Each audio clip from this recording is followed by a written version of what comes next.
Mga Angel, sa Great Falls City tayo, bili tayo ng itlog. Kasi bawal sa border po yung fresh. Mura lang po kasi dito. Tignan natin kung gaano kamura yung mga ano dito, yung mga kasi walang sales tax po dito sa Montana.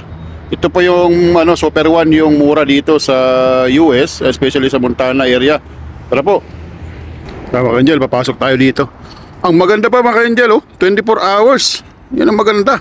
Hindi ka problema. Grocery na 24 hours mga Angel. Yan. Ang Biscuit Basin na sumabog na geyser noong July. So Canada immigration o Canada border po tayo mga Angel. So yos.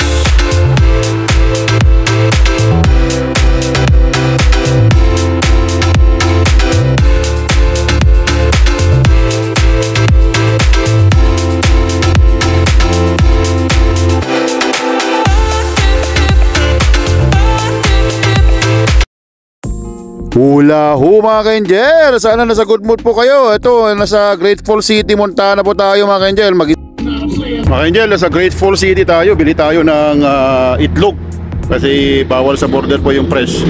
Mura lang po kasi dito. Tignan natin kung gaano kamura yung mga dito, yung mga kasi walang sales tax po dito sa Montana. Ito po yung Super One, yung mura dito sa US, especially sa Montana area. Tara po. Mga ka-Angel, papasok tayo dito. Ang maganda pa mga Angel, 24 hours. Yan ang maganda.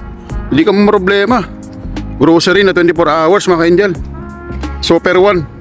Mga pumpkin nila mga Angel, Naka-sale siya siguro kasi naka-yellow tayo sa loob mga Angel. Washroom muna tayo mga Angel.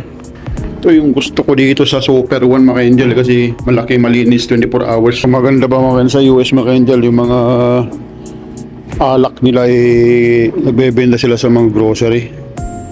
Baka sana may Red Horse dito. Montana mga Angel, masarap kaya ito?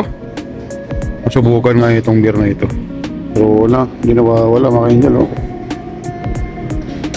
So 9.78 yung NIM. Walang Red Horse mga Angel. Walang Red Horse mga Angel. Tingin tayo ng itlog. Ito may itlog dito mga Angel. So siyempre kunin natin yung mura lang mga Angel. Ito may 3.88 sila na ayan, pwede na ito. Basta may itlog tayo mga Angel.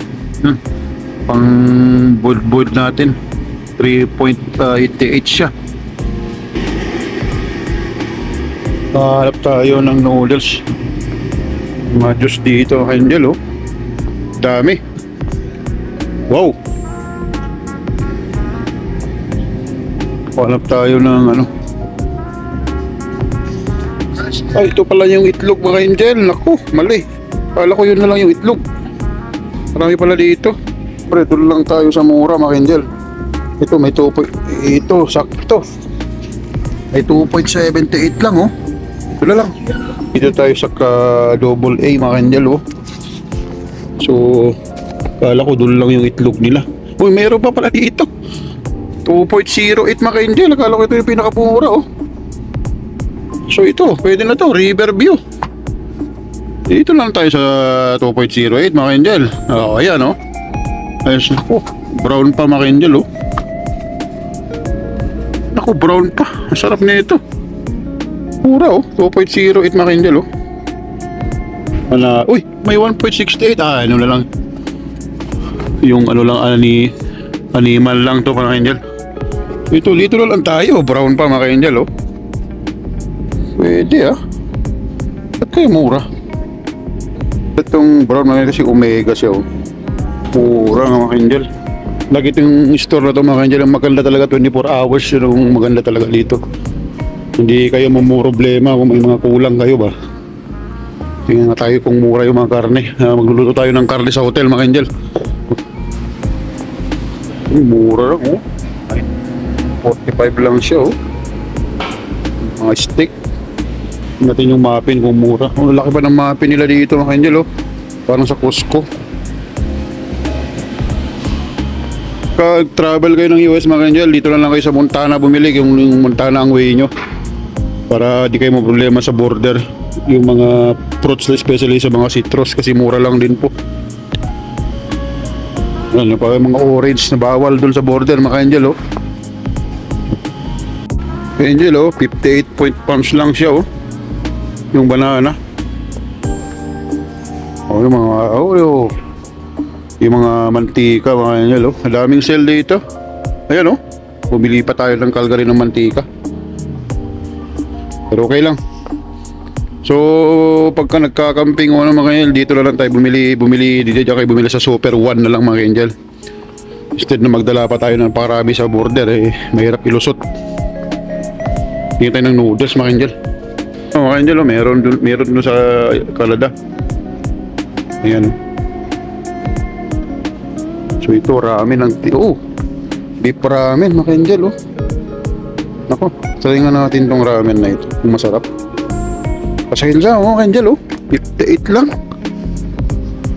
2.24 lang mga angel, oh. Tignan natin. Try natin tong beef. Nissin ang may gawa mga angel. Yan, Nissin. So, saan ba yung lugar siya na naka ano? So, galing siya ng California pala mga angel, oh. Gardenia, California. So, wala lang mga angel. Try natin tong Nissin na ito.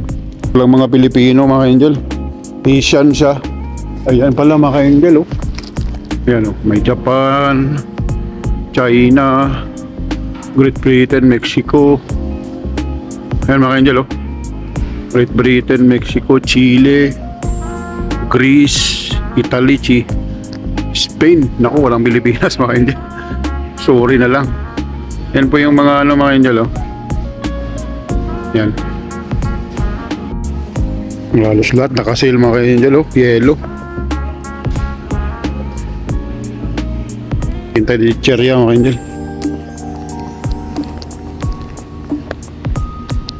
Hindi lata mga angel. Tingnan natin kung may ano, yung spam. So kuha tayo ng isa mga angel. Spam, paprituhin natin. Yan, oh. So 4.18 siya. Hindi nakasale. So corn beef din. So kuha tayo ng isa. Walang ligo. Tsaka ano mga angel, 555. Ito mga angel, 1.78. Ayan. Ito yung para na sa Calgary lang.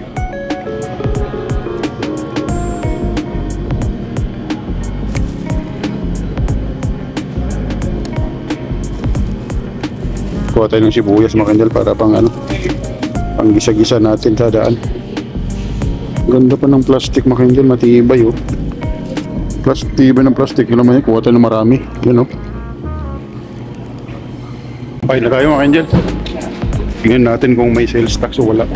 So nagbahay na tayo mga angel. Tingnan natin ngayon yung kung may sales tax na dito sa Montana. Angel, tingnan nyo, oh. Wala ngang sales tax mga angel, oh. Kung ano yung presyo po ng item, yun na yung babayaran nyo. O yan mga angel, oh. Tinasabi ko. Kaya maganda dito mag-grocery sa Montana mga angel. Last time nagpunta kami, nag-grocery, bumili kami ng mga cereal, mga ano dito. Okay naman sa border yan, basta as long as na hindi malaking amount. Ayan mga angel, oh. Walang sales tax. Ayos. Pag nagkakamping tayo dito, Super One mga angel, ayan, oh. Yan mga angel, oh.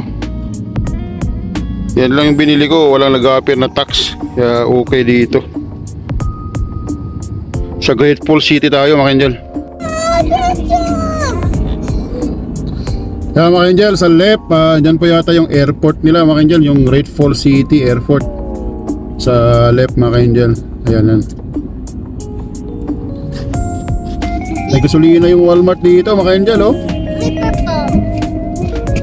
Mura mga angel, 3.15, 3 point something, 3.1, ganyan yung gasolina dito sa Grateful City, Montana. So nasa US 87 na tayo mga angel, US 87. Ayan. Yan nasa right, oh, 87. Going po ito sa Wyoming.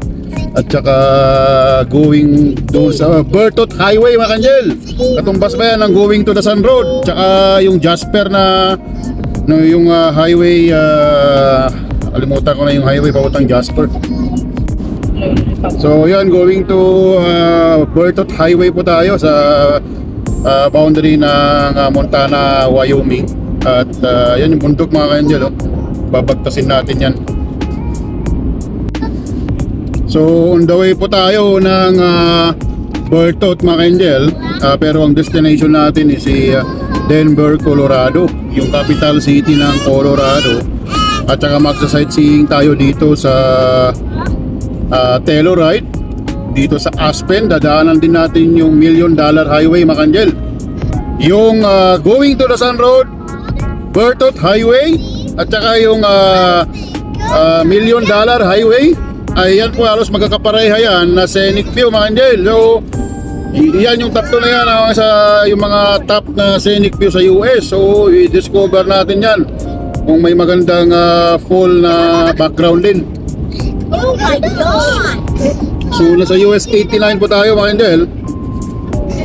So yan mga kanjel, ayan yung line na white yan, yan po yung boundary ng US Canada. So doon po tayo pupunta sa red mga kanjel na point. So around 4 hours 41 minutes pa, 278 miles. Sa area na to mga kanjel ay maalala ko yung part ng Alberta at Saskatchewan, medyo patag. So ito kasi mga kanjel, patag siya, so parang papuntang Saskatchewan.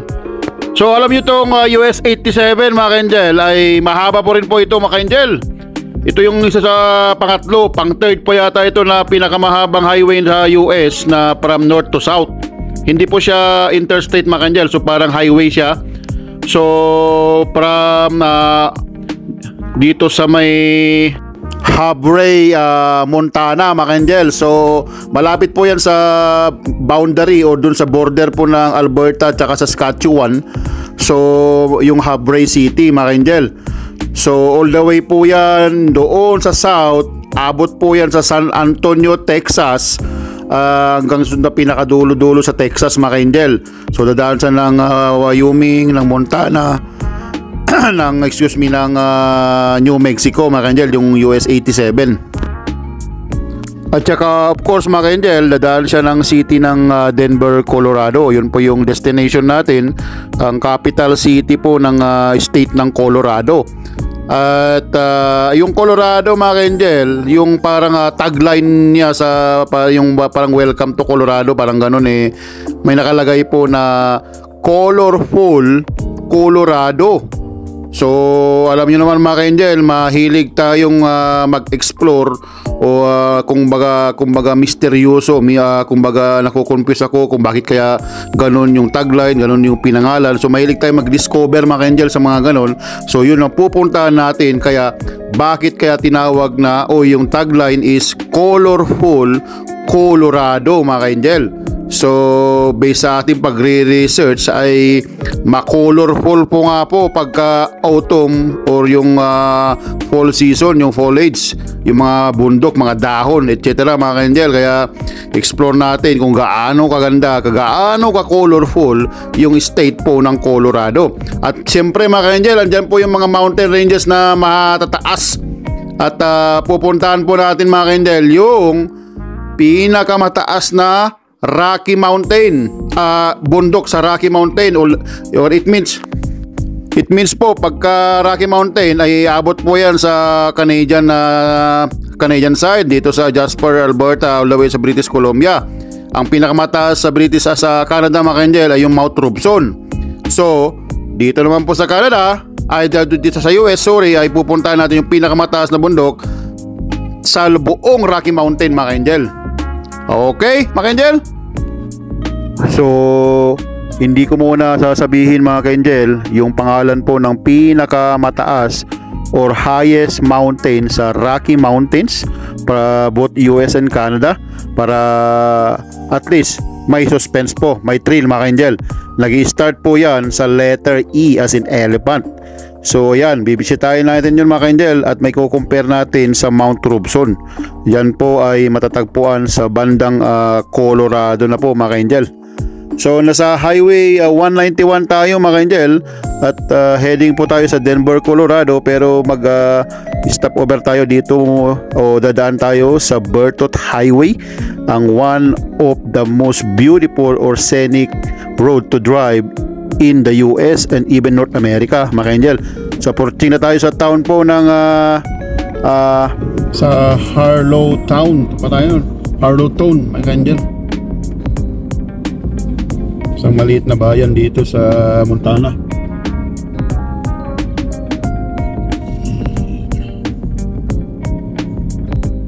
Alam niyo mga ka-angel ay kaya pagka nagta-travel po kami, pagka accessible po by land, ay pine-prepare po namin yung by car. Although sacrifice talaga yung mga long drive, pero sa akin sanay na po tayo mga ka-angel. At bakit po? Dahil anytime po kasi makapag-stop over po tayo pag may mga attraction, lalo po yung mga scenic views. At saka I can say na hawak mo yung oras mo, lahat-lahat, madadala mo lahat yung mga gusto mong dalhin, or I mean yung mga basta hindi siya prohibited sa US, ikarga mo lang sa compare po sa by airplane. At saka of course yung pamasahe mga ka-angel, compare naman po sa gasolina, ay mura po yung gasolina dito sa most of the US states na puntahan namin dito sa US compare po sa by plane. Kaya prepare po namin talaga by car ang pagka-travel po kami dito sa US, as long as naman po na hindi naman po delikado yung daan. So yun mga ka-angel, at nasa Highway 91 pa rin po tayo at palapit na tayo ng palapit sa Berthoud Highway at maggagas po tayo dito sa Big Timber, Montana. At para pagdating po ng Berthoud, kasi mountain po doon, baka wala po tayong mapaggasan, dito na lang po tayo maggas sa Big Timber bago tayo pumasok po ng Berthoud Highway. Kasi mataas po yun, parang remote area, kasi mataas talaga siya mga ka-angel, yung Berthoud Highway. Kaya para safety tayo, dito na lang. Angel, nasa ano tayo? Timber, Montana. So magagas tayo dito, mura ang gas dito mga ka-angel. Mainit na dito, mga nasa 20 degrees. So ayan mga ka-angel. So ang 87 ay 3.15 na mura mga ka-angel. So yan mga ka-angel, nakapag-gas tayo ng 64.54 US dollar, 20.43 gallons. So first, ito yung first na gas natin dito sa US from the border. Okay mga ka-angel. So yun mga ka-angel, lumalabas lang na parang 1.1. Oh, taas mga ka-angel, Berthoud Highway. Woo! Woo! Woo! Woo! Woo! Woo! Woo!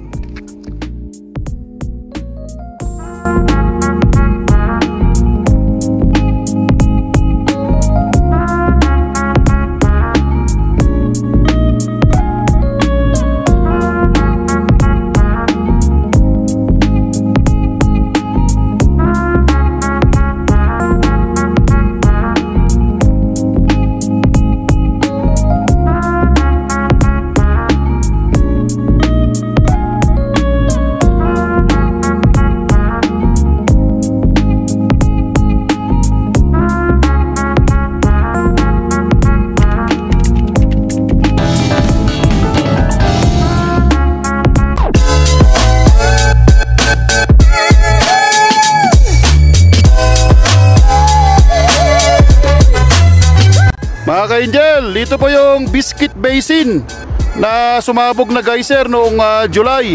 So binalikan natin at tingnan natin yung itsura.